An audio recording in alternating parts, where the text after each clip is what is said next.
This story is from Uipo Koibu Naga tribe.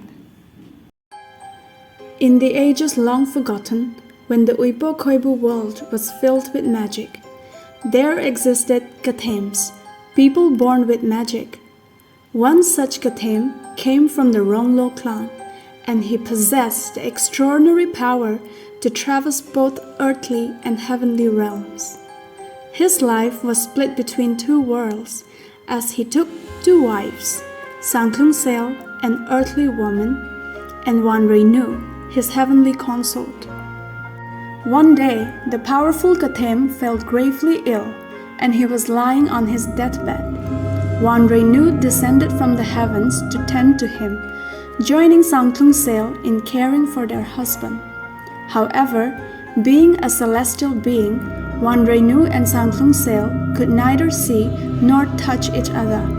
A bamboo mat partition was erected, separating them. While Koshyelsaang tended to the household chores and prepared meals for her husband inside, Ngounu cared for him out at the porch, inside the bamboo mat partition.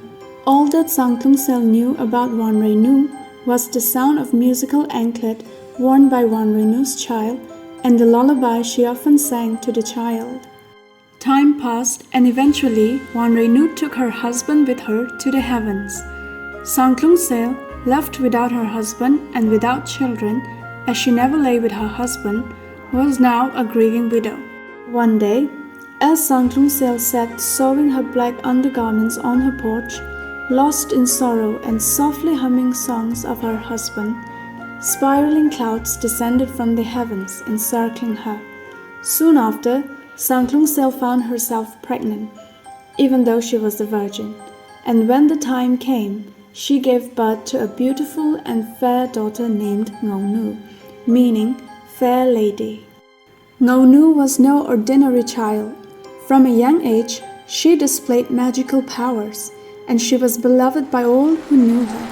Even when it rained, Ngounu could not be drenched by the rain, as a small wisp of cloud would hover over her head, shielding her from the raindrops. So, in the fields, her friends would make her carry their clothes whenever it rained, and then they would huddle close to her under her protective cloud. One day, as Koshyelsaang and the others were harvesting paddy in the fields, Ngounu, still a child, complained of hunger. Her mother asked her to wait, as it was the custom of the Uipo people to eat together only after the harvest was complete. But, being just a child, Ngounu became impatient and began throwing a tantrum. In a moment of frustration, Koshyelsaang struck her with a bamboo spatula with which they churned and turned the cooking rice. Heartbroken, Ngounu ran to a tall red thorny tree and wept at the foot of it. While she wept bitterly, spiraling clouds descended from the sky, engulfing her, and the sound of her climbing the tree echoed through the air. And so, she was gone with the clouds. Koshyelsaang frantically sought for her daughter, weeping as she called for her. Soon, the people realized that the entire harvest, the paddy gathered by the Ronglo clan, had vanished with Ngounu. Even the wine, though still in its jar, would not pour. In desperation, the clan sacrificed a wine jar, calling out to Ngounu to return the paddy spirit. In response to their prayers, the wine finally flowed. Then the clan carefully folded the sacred Ngounu shawl, placed it vertically atop a bamboo pole, and lifted it towards the heaven.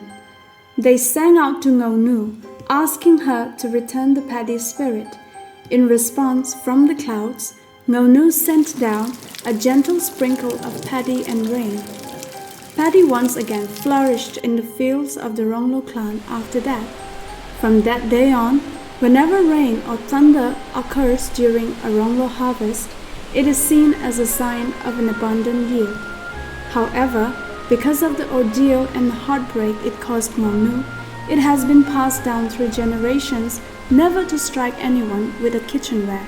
Such an act is considered disrespectful and is believed to bring about poverty and suffering. Interestingly, even today, whenever there is a significant event or gathering in the Ronglo clan, rain inevitably falls, regardless of how bright the sun may be.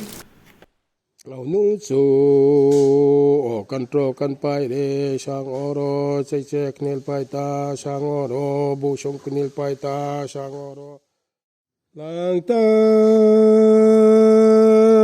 quê rau cơ thầy si côi si cài lâu đi lệ lang ta côi lệ cây sổ lùng cây xin tu sôi mạc nè ôi ha ha